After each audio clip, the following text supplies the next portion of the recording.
Hey, hello, what's up? Welcome to my podcast. I'm Adam Mitrani. Today, I'm joined by my friend Ryan Ciecwisz. What's up, Ryan? Not too much, Adam. How you doing? Sorry, what was that? What were you saying? I said I'm doing. No. The audience is going crazy today.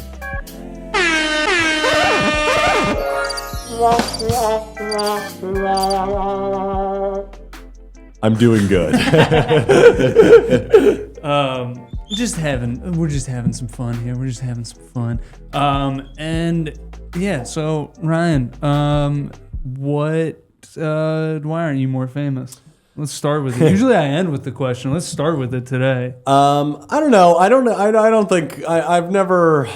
There's no part of me that thinks that's a possibility to be famous or whatever. But I'm also like, I don't know. I kind of just like writing and doing my thing, and trying to get the creative fulfillment out of that. And that's what I've pivoted to. I think post 30, like whatever. Do you feel like you had? Okay, so how you turned 30 last year, right? Last year, yeah. Okay, so before that, do you feel like you had more aspirations of fame? I mean, like, I don't know. Look, it would be nice. It would be nice. But I mean, like, I think I was a little bit more like, I don't know, like just like obsessed with like having some sort of comedy success in my 20s, and just like, especially like post college, just like running myself ragged, writing and stuff. And now I'm just like, I just have to enjoy the writing part. Yeah. So wait. So okay.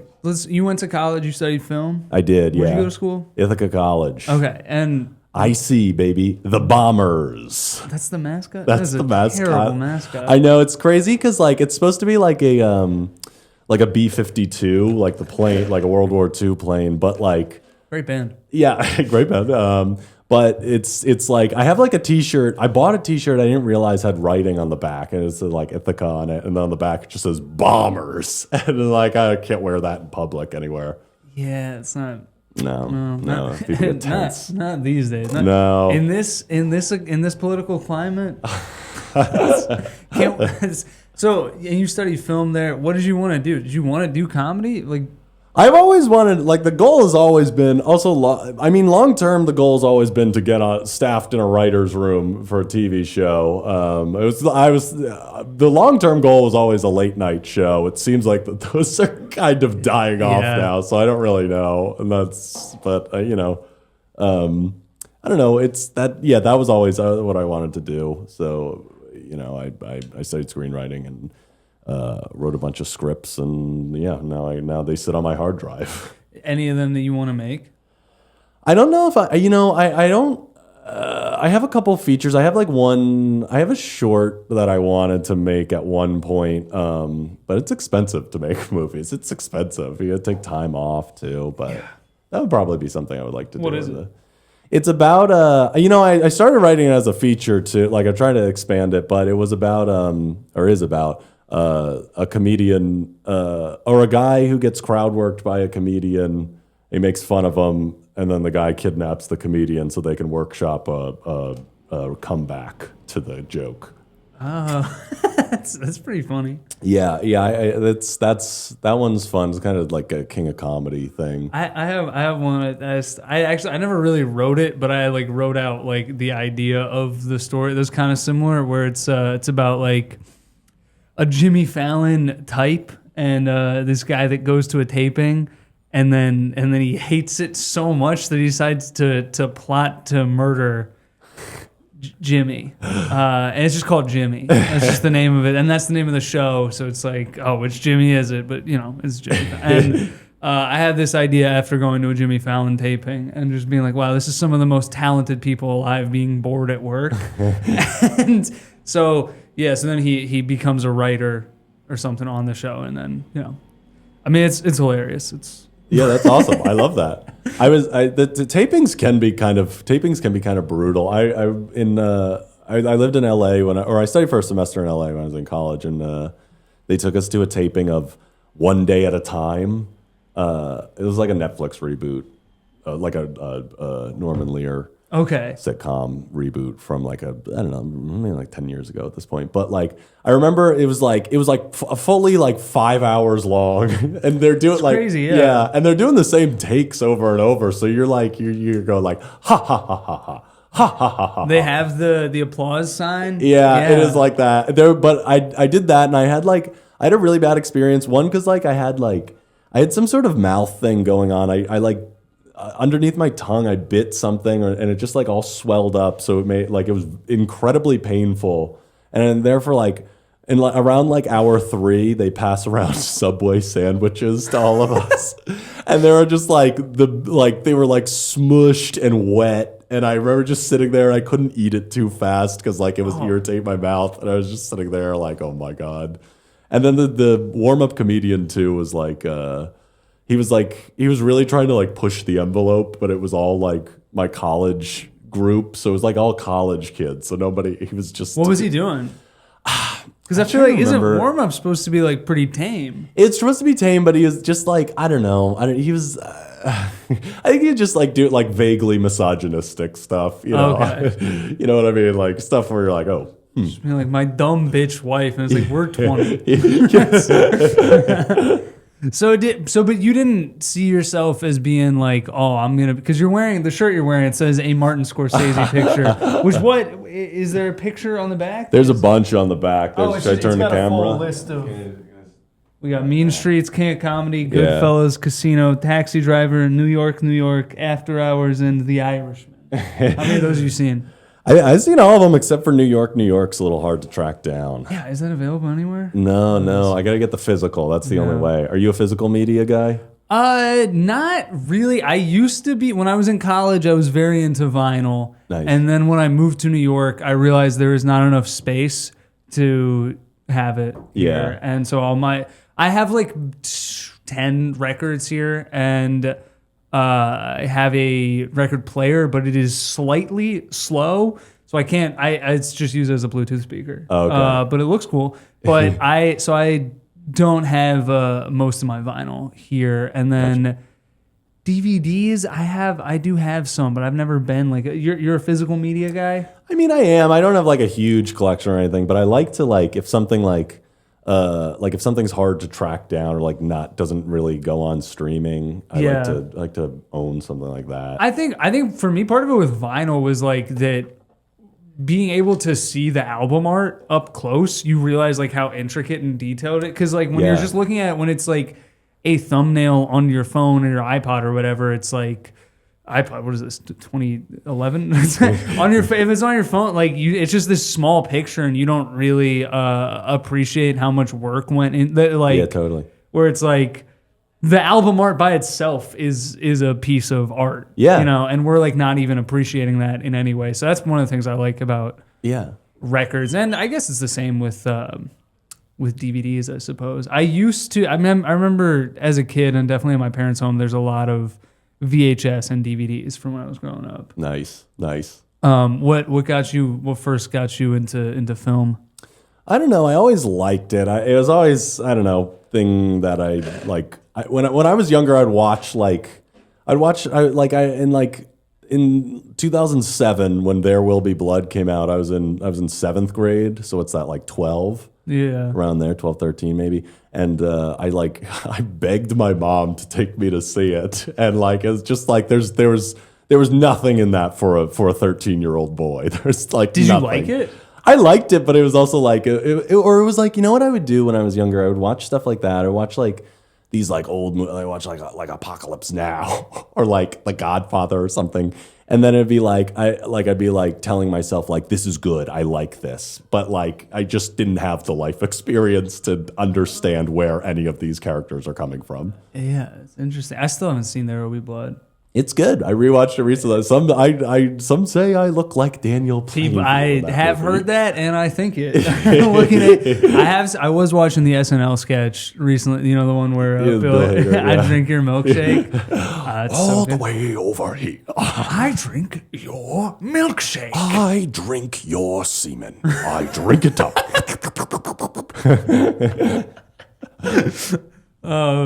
So you grew up in New Jersey? I did. I grew up in New Jersey, Jersey boy. Where? Like Central Jersey. A lot of like I spent a lot of my like formative years, summers down the shore, like in like a like Brick area. I don't know Oh yeah, I know Brick. Yeah. Yeah, so that's and then I always did that kind of like I'm kind of like a shore trash guy at heart. Yeah. There's some like I don't know, like always. I feel like I hide it now, but like when I love a pair of flip flops. I like I love I don't know. I like Wawa, that type of stuff. Oh, it's great. Yeah, Wawa does go hard. I'm from Pennsylvania. Yeah. Okay, yeah, but I'm from Harrisburg. We didn't have Wawa. Oh, really? They have it there now. But we had Sheets, and there was always like, the like Wawa versus Sheets debate. And then like now, like having friends that live in like the Philly area and having been to Wawa, I'm like, it's not even close. Sheets is disgusting. It is disgusting gas station food. It's pretty good for disgusting gas station food. Yeah. But it is disgusting gas station food where like Wawa, it's like, this is actually not bad. Yeah, that's like, the thing. Wawa's gas station food, but then it's like pretty good. It's like you're like, oh, you get a hoagie, you're like, this is actually not bad. This is pretty good price. If you were to eat it, you would not. If someone just were to hand it to you, you didn't know where it came from. You wouldn't know that it came from a gas station. Exactly. Yes. Where like Sheets, you'd be like, this is some of the best gas stations I've ever had. But I'm gonna shit my brains out in an hour. We had Quick Check. That was the other one that was like near me, like the Wawa competitor. Oh yeah. Yeah. Did you have any of those? No. We just had Sheets. That was it. Anytime you can like, is Sheets? Do they have like the kiosk thing where you? Okay, that's the telltale sign when there's a touch screen and you have to click what you want on your sandwich. Yep. That's yeah. It was a classic, just like, and because it was open all night, so it was like a classic, like being like high with your friends in high school and like going there at like 3 a.m. Like yeah. High school too. Definitely not when you're post 30. That was actually I went to my friend who lives in like Jersey suburbs. We went to another friend's wedding recently, and me and my friend were staying with our third friend who lives there, and we were just like, oh, we have to go to Wawa at like 3. We did, and it was great. But so, do you feel like your taste in pretentious film is kind of like you masking your Jersey trash roots? Well, the thing is, like, I don't think I have a pretentious taste in film because, like, I like the Criterion stuff. I like the world cinema stuff. But I also like the Adam Sandler stuff. I like that. It's you gotta have the balance. You do have to have the balance.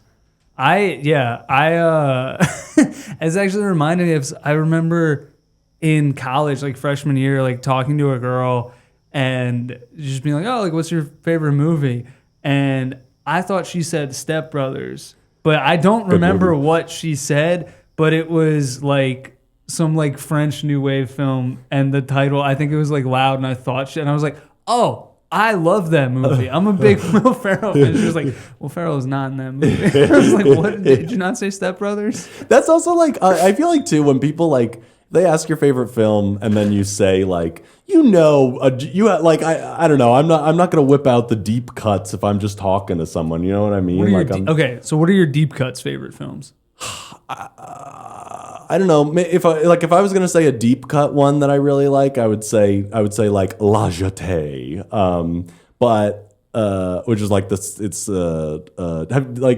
it's a short film, like a sci-fi thing that's all like told in still photographs. It's really good. It's spooky. It makes my stomach upset. It's from the 60s. French? 63, I think. Yeah, French. Okay. But it's if you've ever seen 12 Monkeys, the Bruce Willis film.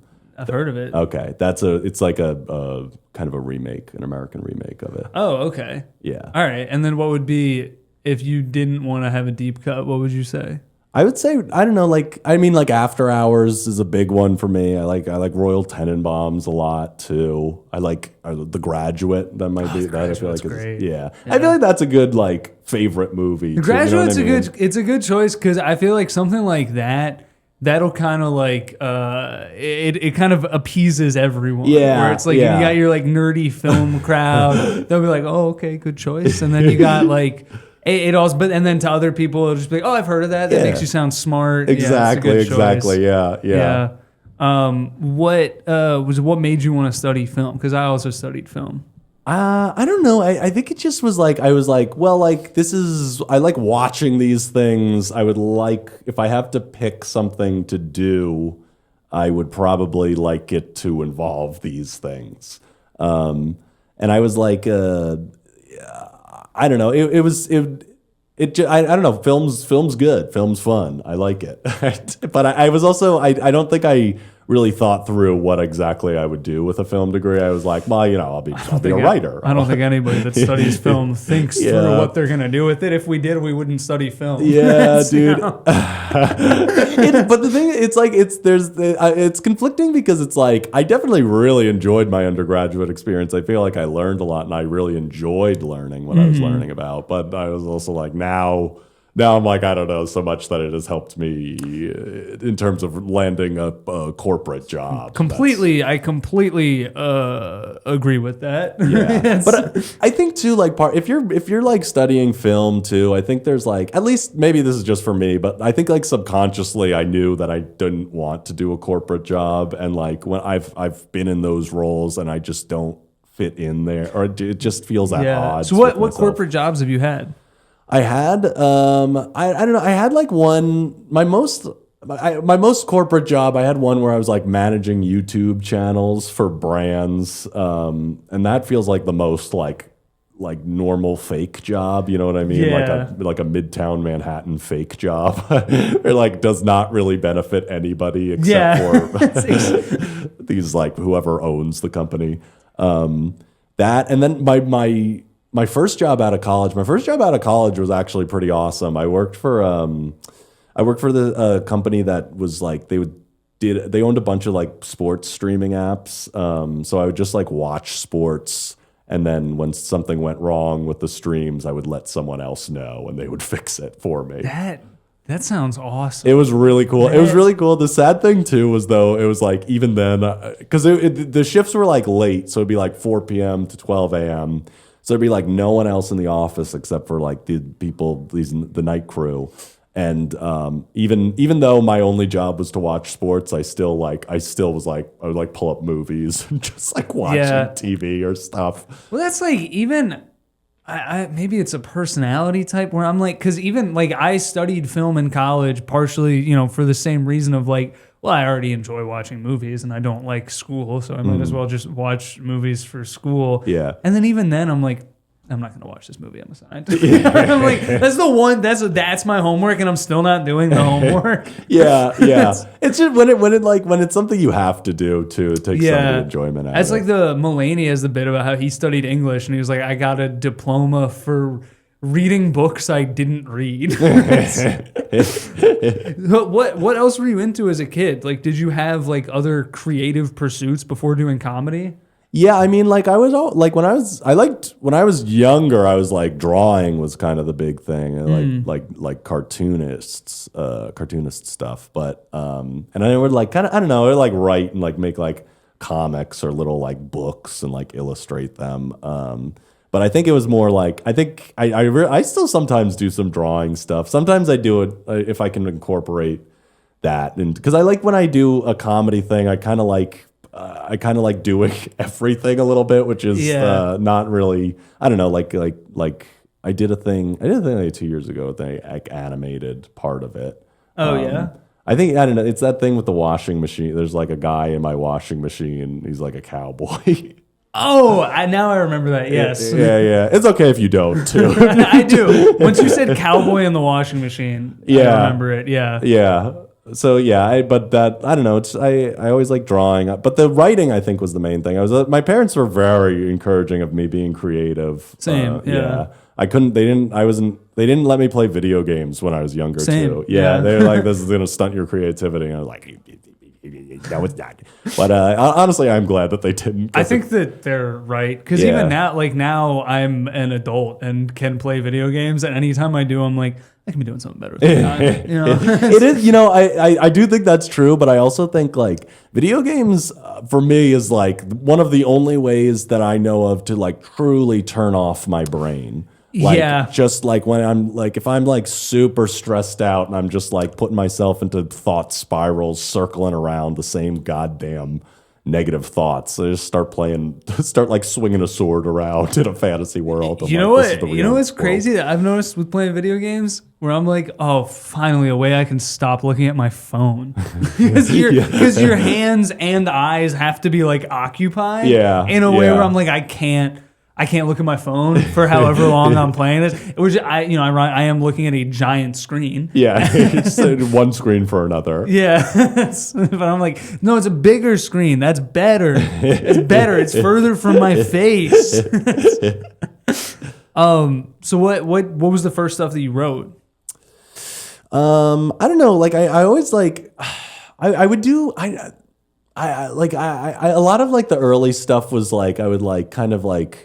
I don't know, I would see an episode of something on TV and then I would kind of like basically plagiarize it to like put my own characters in it. And then, so that would be the main thing. I would do like little, like, I make little movies too, like little, like I have like some claymation stuff at some point. I was doing that for, I don't know, there's probably a year period where I was into that. But yeah, it would just all be like, I don't know, just stuff where I feel like I was just sort of figuring out like how to arrange things, how to make a story, how to like kind of, I don't know, make it something interesting for an audience member, even though there was nobody reading it, so like my parents or something. But and what do your parents do? They're both teachers. Yeah, my mom retired when she had me, so she's and then my dad's gym teacher actually. Oh, okay. Yeah. Do you have any siblings? One sister, older sister. You guys cool? Yeah, we're tight. Yeah, she lives in Jersey. What does she do? She works. It's like she's like has like one of these like office jobs.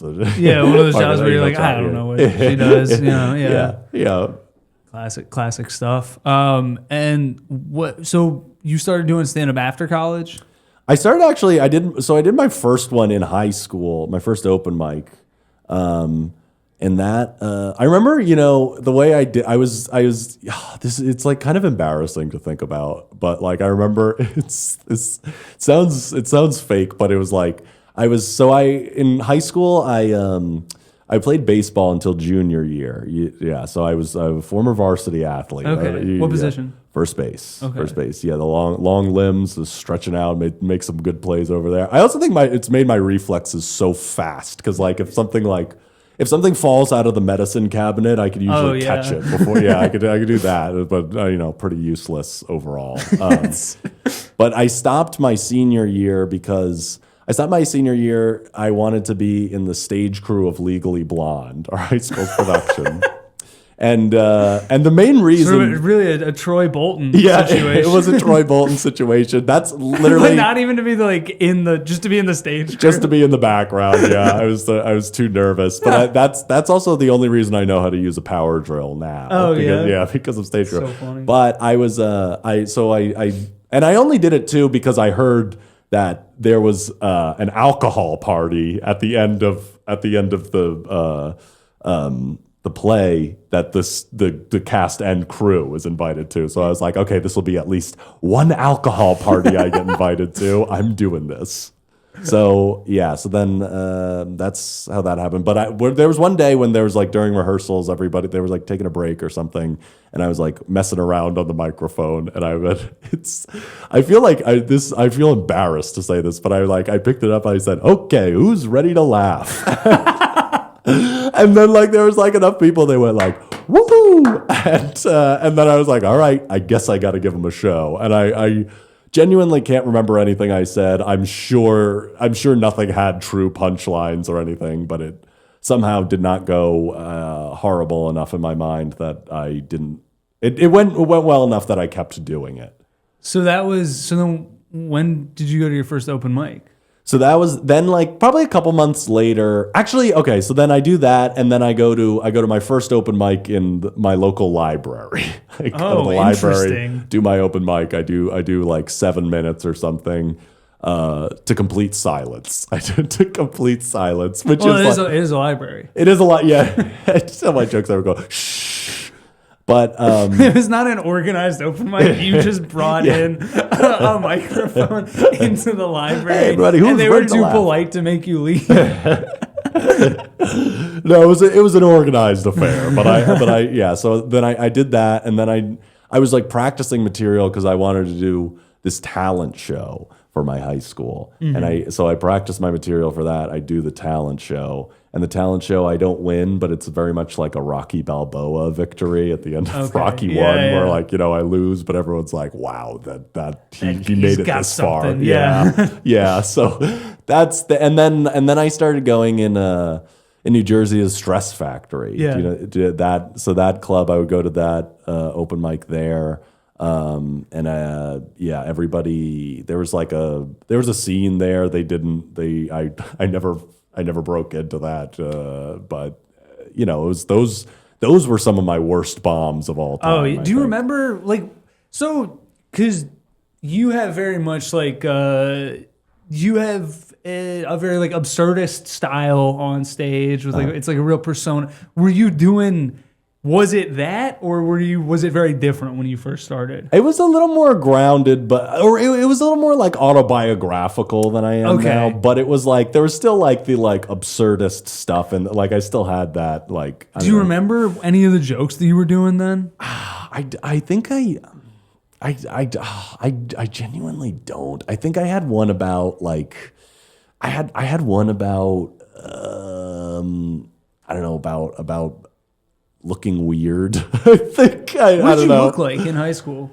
I looked like I think I looked more or less what I look like now, but like I think I just looked like it was my face is filled out Just a smaller. little bit. Yeah, just like kind a of smaller smaller version of what you are now. Smaller, scrawnier, acne. Were you this height? I was, yeah. How tall are you? I'm 6'2". Okay. So, and I think I was this height. I don't know. I don't know whenever I got my license. So by the time I was 17, Okay. When do you stop growing? Is that around the time? I don't know. I think it's different I stopped growing when I was like 14. I was like a very tall kid and then just stopped. Yeah. But some people continue to grow until like their early 20s. And your penis is still going too. My penis has not stopped. I'm almost up to 2 inches now. But I'm getting like drawn and quartered. I attach it to a string and let a horse. I smack the horse and go, Gah! Giddy up. But and there's also some, Casey James Salengo? Yeah. He has like a disease. He never stops growing. Whoa. He's like still growing. Wow. And he's like in his 30s. Wow. Yeah. So that's wow. Does that just forever until I guess? Or does he start, because you start shrinking at some point, I or don't is that know. not for him? Well, I don't know. I think usually like if you finish Ted Lasso, maybe you'll start shrinking.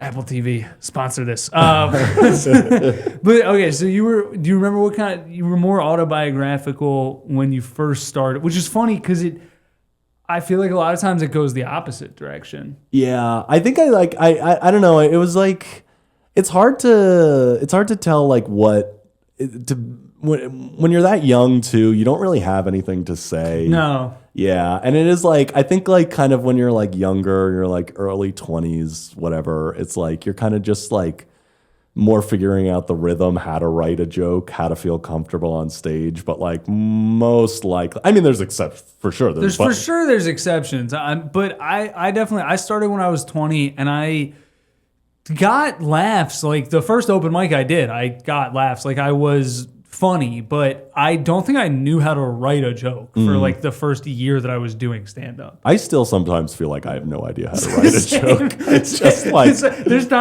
times where like I think everybody goes through it where like I'll do a set and I'll crush and I'll be like, oh, I'm so fucking good at this. And then like other times where I'll be at an open mic and just see two people in a row like just kill.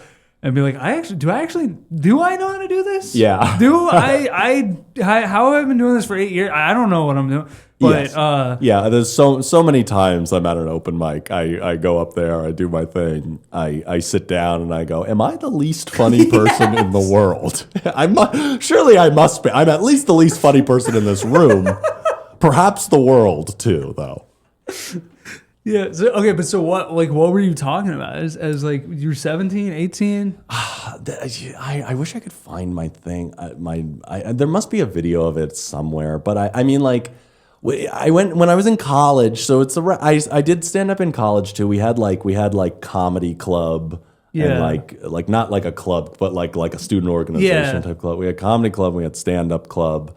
I served as president of comedy club for 1 year, and then I my junior year, and then it was kind of unconventional because usually seniors serve, but then and you didn't get a second term. I didn't get a second term because I went to LA.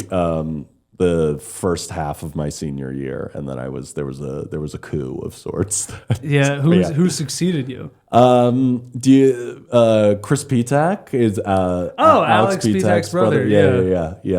The Petak boys. Petak boys. But yeah, love both the Petak boys. I don't know either of them. they're nice. They're nice. I know who they are. Yeah. I don't think I've ever met them. But so how was LA? I loved LA. I really did. It's like that Randy Newman song. Short people got but you got a friend in me. And that friend is LA. No, but Randy Newman wrote Three Amigos with Lorne Michaels? The screenplay? Yeah. No, I didn't know that. They wrote it. That's awesome. He's that's one of the really writers. cool. I'm going to continue talking while I fact check that. Okay, yeah. I loved LA. I wanted to live there. I thought I was gonna live there, and then I was like, I kind of wanted to stay closer to my family because everyone's Jersey. Like most of my friends, I grew up Jersey. Like I'm still friends with like the guys I grew up with in like middle school. So I like seeing them too. So it was a little, and then I thought too I could do comedy here. New York's the comedy place, and then I was like, if I get successful, then I can move out to LA. But then so then I've thought too, I'll either move to LA if I get successful, or it'll be like my last ditch attempt at making something out of this. So also to fact, yes, Randy Newman, Lorne Michaels, and Steve Martin wrote the screenplay for Three Amigos. Wow. You think they were all in the room together, or do you think like one of them was doing rewrites or something? I think that they were all friends. So I think they were probably all in the room together. Because also back then, I feel like it would have been harder to do it not. I guess if they all lived in the same place. Yeah. Because I think was that during the period when Lorne was gone from SNL? I think it was. And then they probably all would have been in LA. Yeah. And, because Randy Newman. Yeah. He loves LA. He famously loves LA. Famously.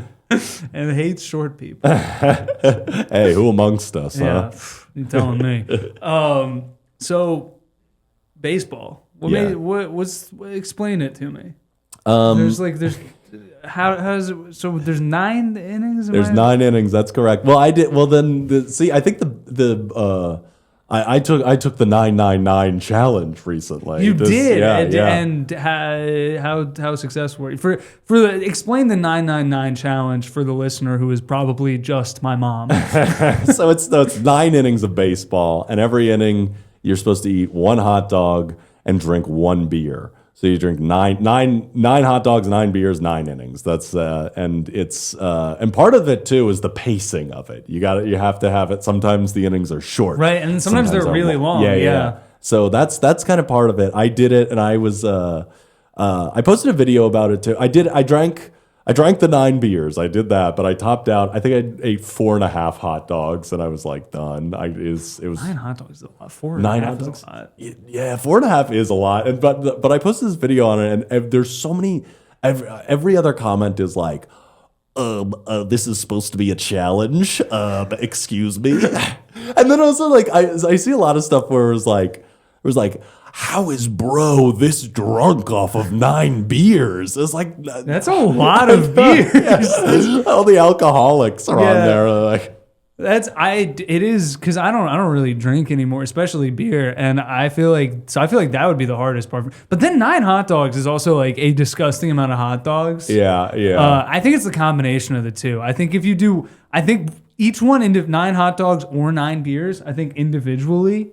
I think pretty doable. Yeah, and I think I might attempt it again for the World Series. We'll see, or playoffs. We'll see. But I think a little trick. Someone told me you can't drink it out of the cans because it doesn't. It's too carbonated. You have to pour it into a glass and let some of that come out because then it's just gonna fizz up in your stomach, fill you up.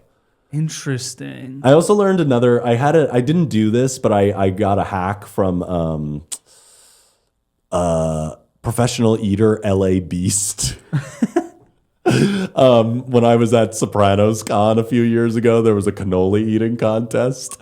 And I was talking to him after, and he was like, yeah, boy, you eat like, I eat a head of cabbage in the morning because it expands your stomach so that you have more room in there. So did you do that before? I didn't do that before, but maybe I'll try that next time. Okay. Maybe I'll try that next time.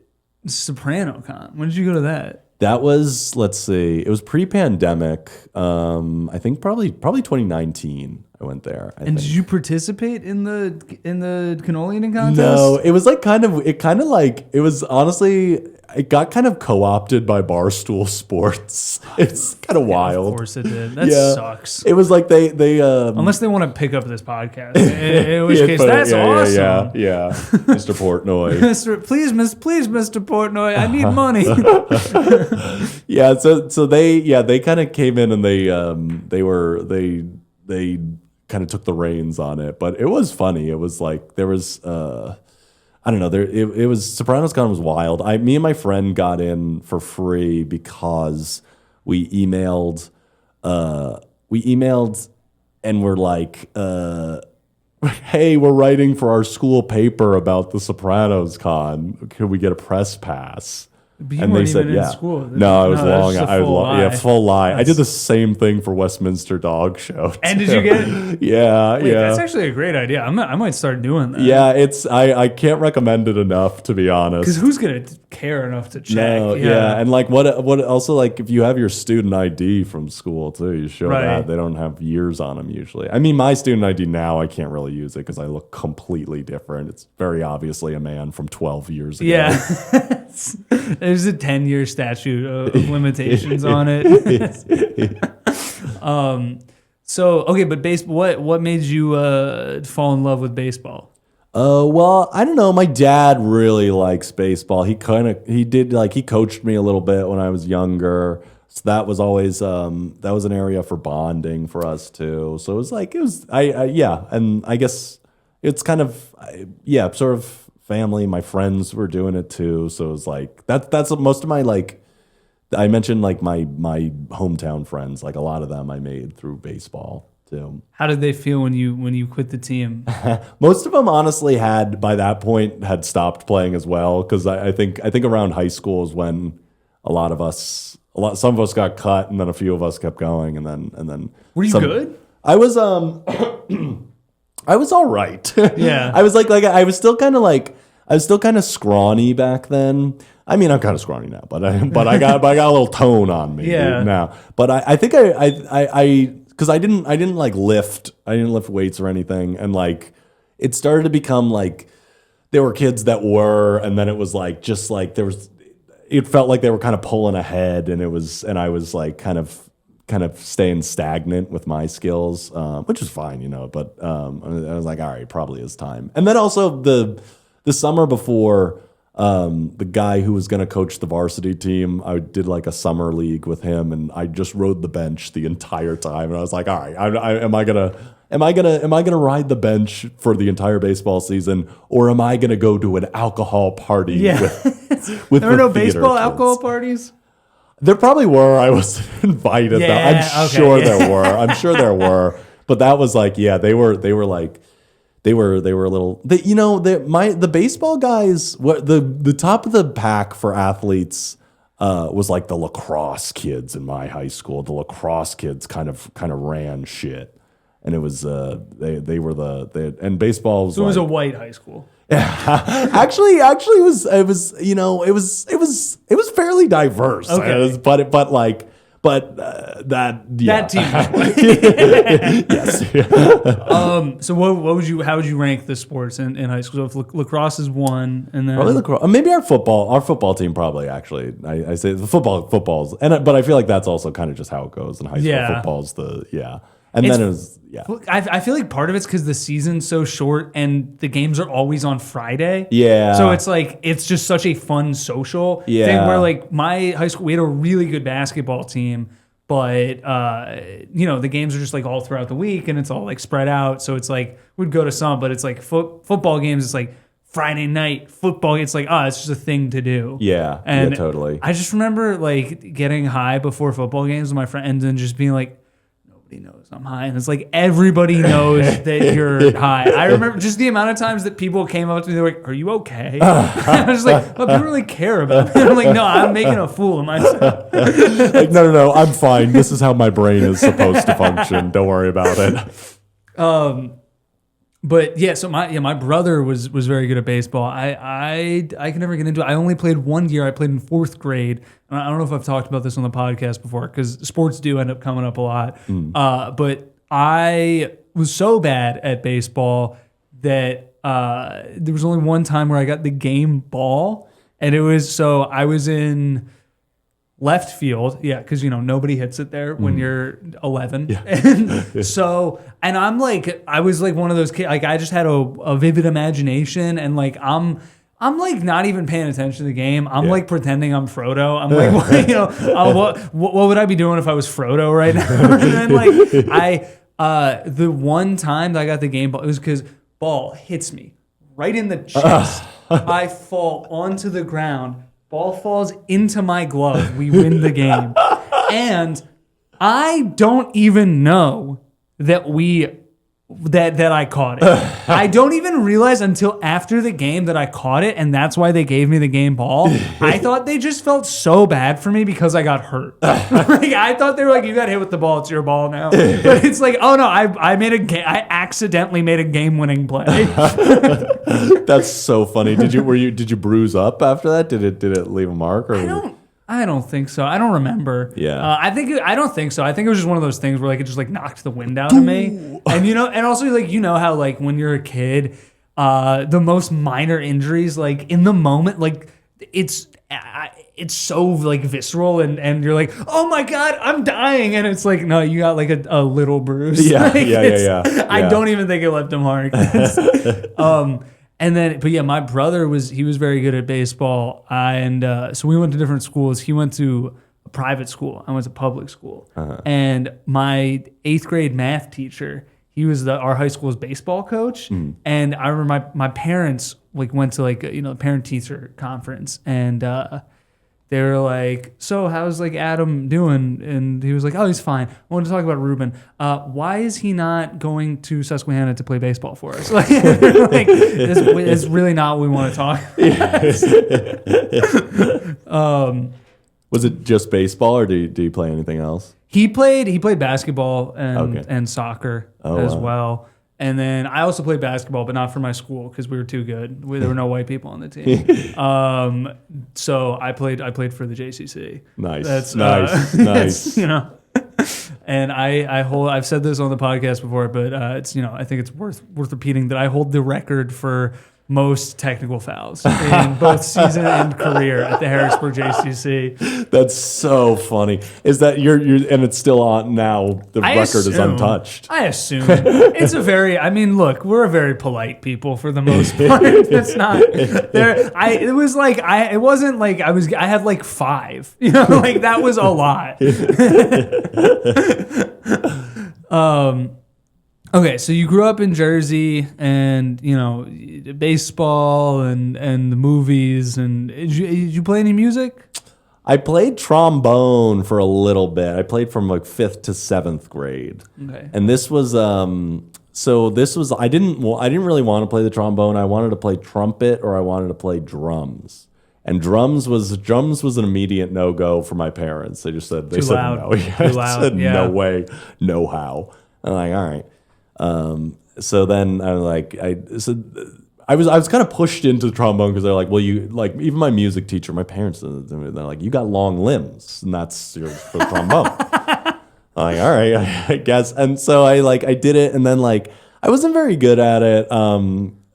And I would like we would have like one thing, like every year we would go to Dorney Park to have some sort of this like recital thing where a bunch of schools would go there, and then we get to go to the roller coasters. Yeah. And like anytime that, and then like the concerts at the school, I would just I would start playing, I would immediately like kind of lose the tempo and I would get too nervous to jump back in, so I would just be like pretending to play the whole time.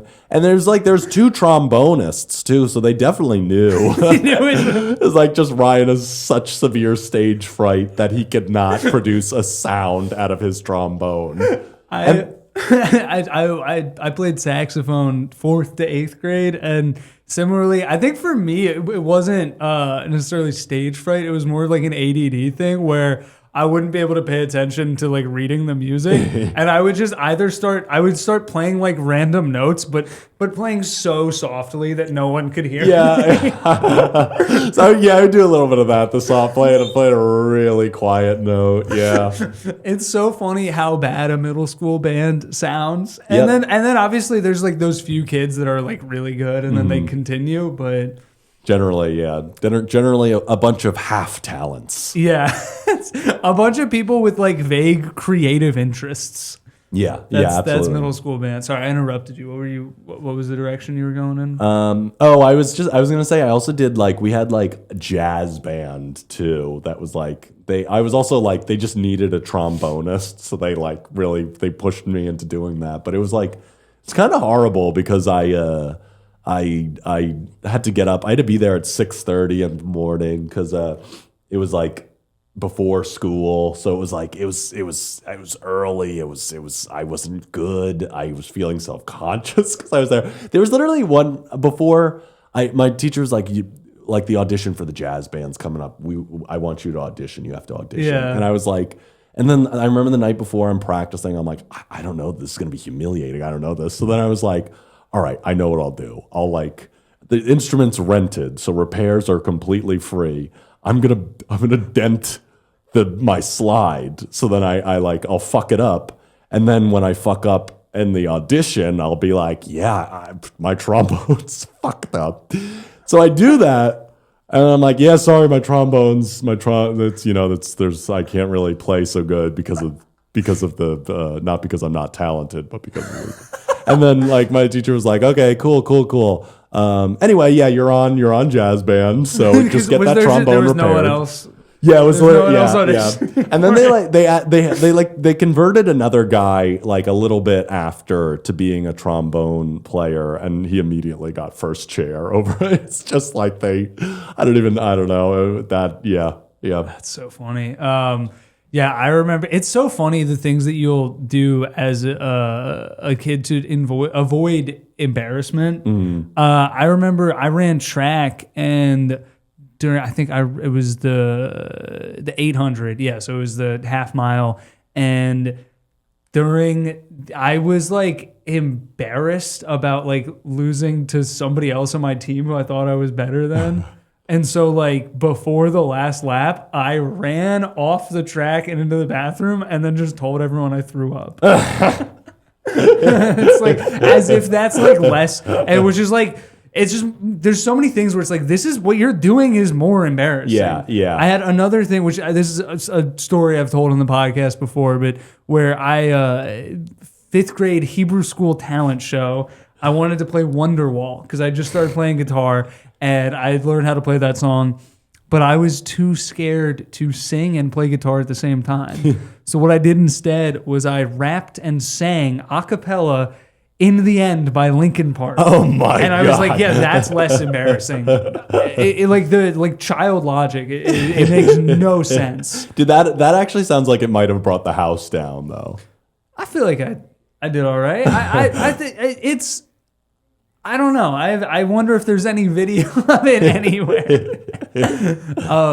But so, like, what are your goals in comedy? Like, what do you want to accomplish? Obviously, other than writing for a late night show. Yeah, I would like to. Yeah, I guess the main thing. I'm trying to shift a little bit more to being less like career motivated with it, just because that drives me so crazy when I'm like, and it's just.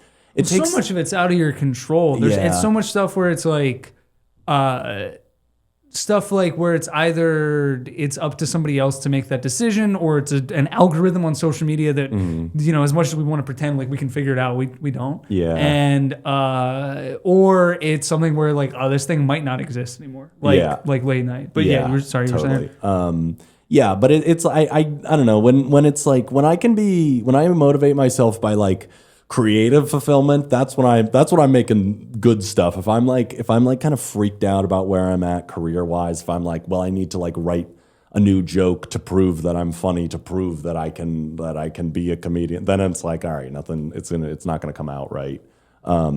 So I guess I don't know. The main goal is just I don't know. I would like to just keep doing comedy. I like to get up on in bigger rooms. And just keep beefing up the skills. I guess it's like I think I've always kind of had a mentality of like just keep sharpening the skills until they get to a point where you can like where they're unignorable. Yeah. But and then sometimes that doesn't happen. But whatever. But I think that there's something inherently fulfilling about just like getting better and being able to track your progress and feeling that for yourself. What's brought you creative fulfillment lately? Something I mean like always writing, always that's my favorite thing to do. But I do like I try to like have like some other like outside of comedy stuff. Like I got like the last like couple months I've been into like oven bake clay, and I'll make little I'll sculpt like a little fucked up guy or something, and then I'll bake it, I'll paint it. But I don't know. It feels good to like work with my hands to like kind of like have some sort of outlet, some sort of different outlet too. Because that I feel like the different kinds of artistic mediums like stimulate others. I think so. Yeah. Yeah. I think definitely. I mean, I've heard like, athletes will say that like in the off season, like pick up a different sport. And like, I think it's something where it's like, it's stimulating the same part of the brain, but in a different way. Yeah. And so I think it's similar with art. And a lot of times, you'll see like the best comics are people that are also doing other arts. Yeah. Totally. So what,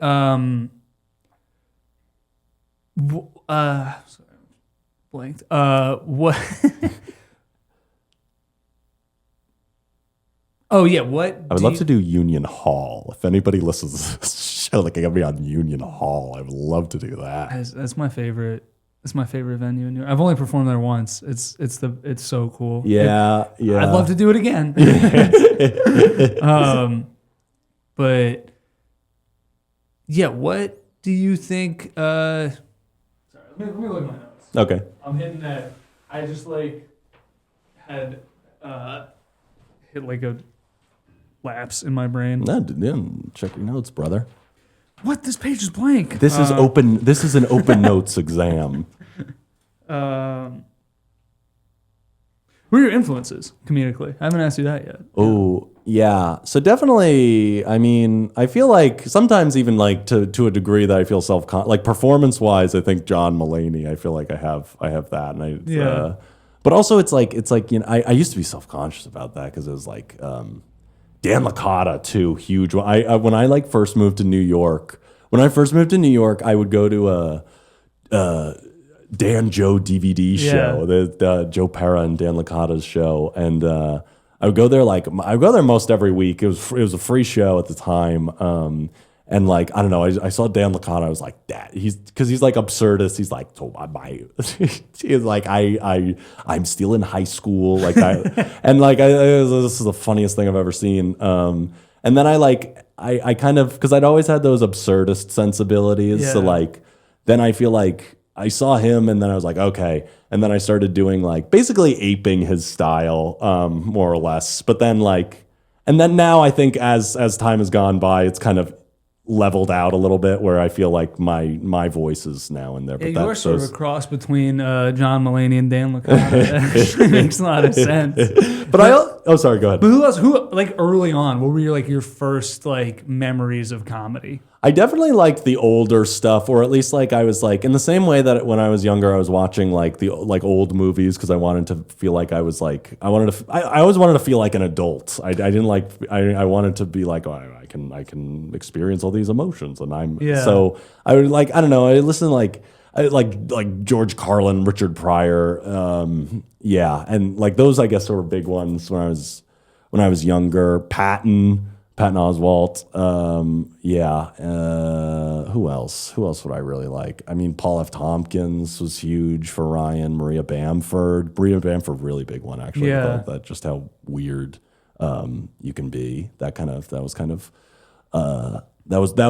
was monumental for young Ryan. That's all. This is all making a lot of sense. Yeah. But then I also feel like I do like I try to have some of my influences be like outside of comedy too, because I genuinely the way listening to like Bruce Springsteen talk about his approach to performing is like I'm like that makes perfect sense to me. Like he's just in the way that it's so present, and like there's something he said like things can't be too over rehearsed, because when it's live, something that people are paying for is they want to see you fuck it up a little bit. Yeah. They want, so because it should feel like it's happening now.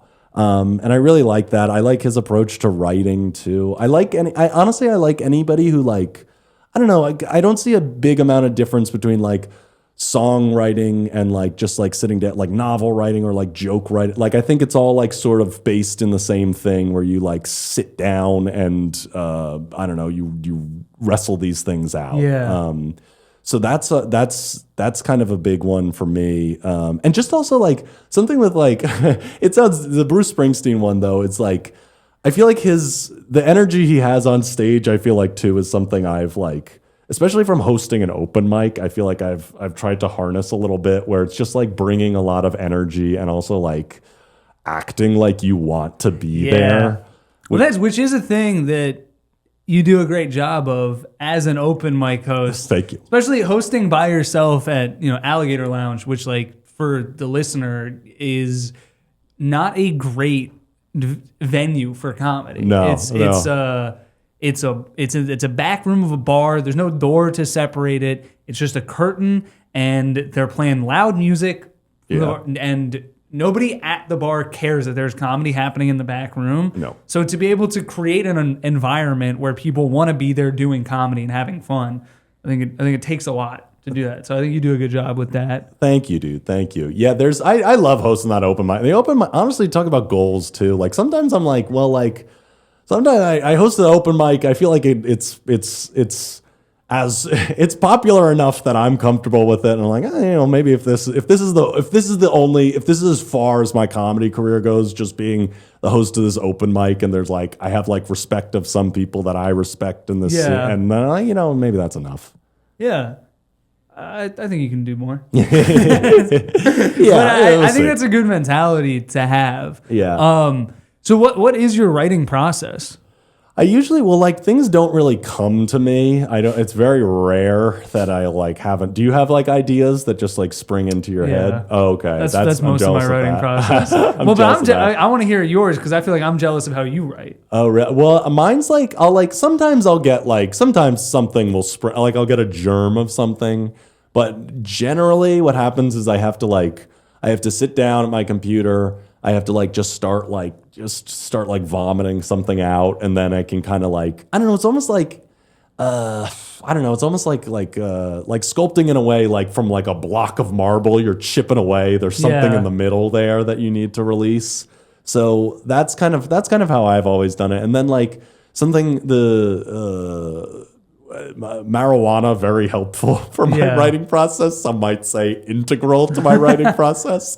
But I find that I think that's marijuana has helped me write, because it kind of shuts off the judgment center, where I'm just sitting in front of a blank page and being like, what should I write? And then I have an idea. I'm like, no, that's stupid. That's not funny. But when I'm all stony baloney, I'm just like, ha ha, blah, blah, blah, blah, blah. And then I can look at it the next day and be like, oh yeah, no, that doesn't make any sense. Or yeah, that's good. Yeah.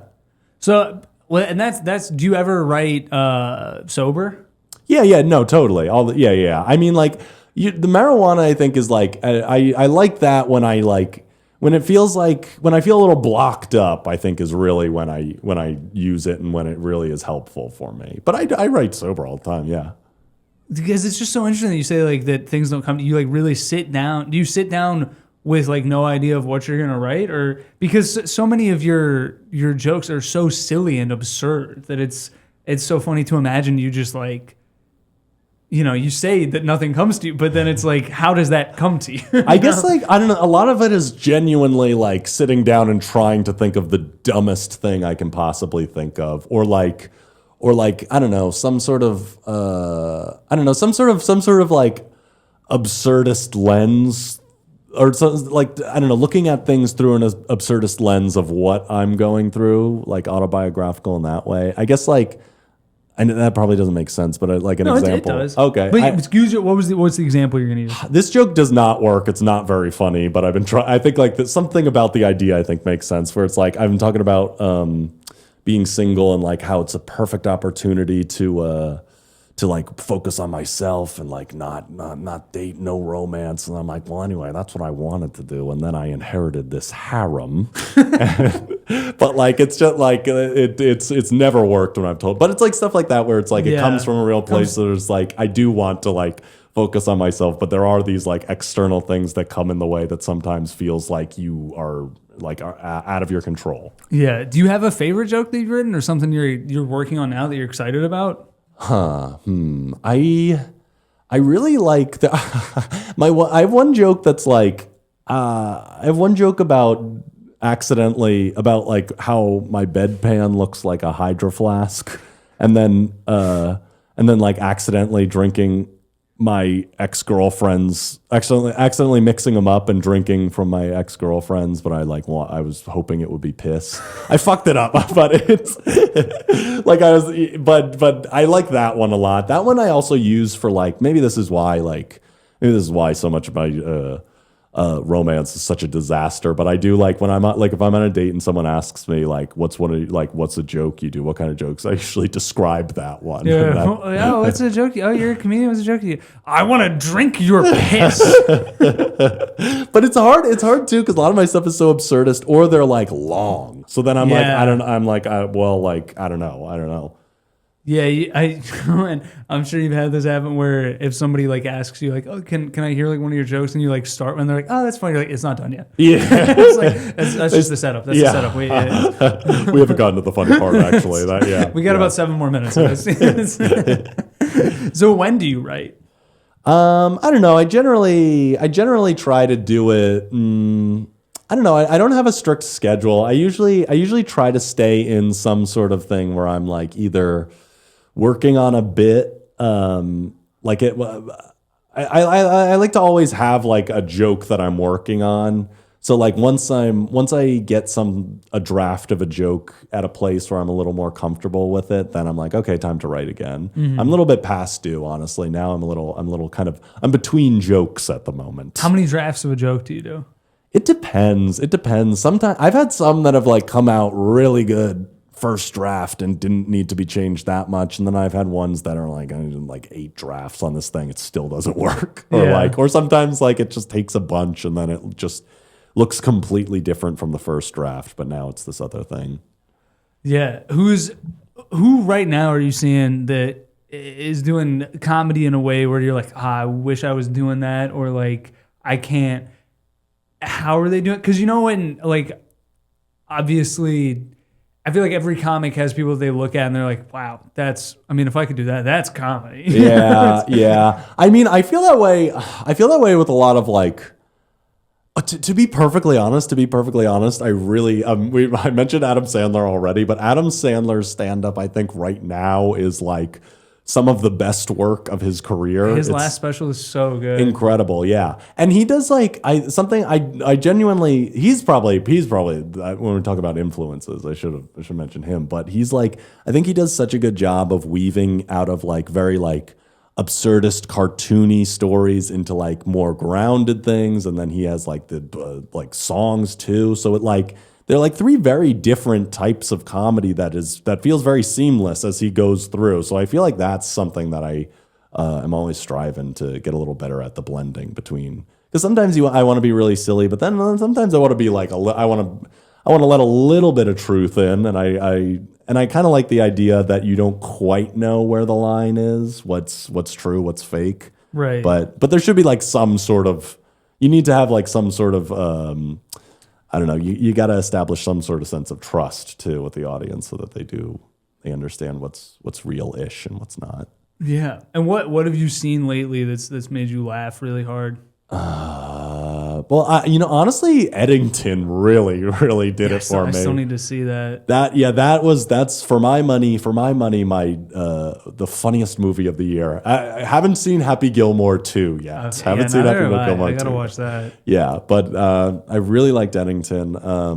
What else? Righteous Gemstones. I was a little bit behind. I just finished that. It's just incredible stuff.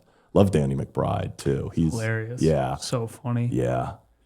He has such a unique way of speaking too, like in the way that he writes his characters. Yeah. And it's so funny. Have you seen the Phoenician? You've seen the Phoenician Scheme. Yeah. Phoenician Scheme. Great. Love Phoenician Scheme. Michael Cera. Yeah. So funny. So funny. Yeah. I felt like a Peter Sellers kind of performance. Yeah, it did. Yeah. It was very. Yeah. I really. As soon as like first 5 minutes a man gets blown in half, I'm like, all right, I'm in. Yeah. I'm here for whatever you're doing, Wes. Yeah, it's crazy that they haven't worked together before. Yeah, it Michael is. Cera and Wes, it seems like such a fit. perfect match. Yeah. All right, well, this was great. Yeah, and we got to wrap up. Anything for the listener that you want to plug, or like where can people find you? You can find me Instagram, TikTok, and then my open mic that I host on Wednesdays, Alligator Lounge. And what are the names of those things? Oh, my Instagram, TikTok. They're just my name. Are you gonna have my name? It's Ryan Ciecwisz. But I need like I need a handle that's like I don't know. I need like some sort of something that I can use Toyota Corolla. Yeah, something like that. Yeah, I wonder if that's up for grabs. I think yeah. So you can find me on TikTok, Instagram. Use Toyota Corolla. All right, Ryan Ciecwisz, everybody. Thank you, Adam.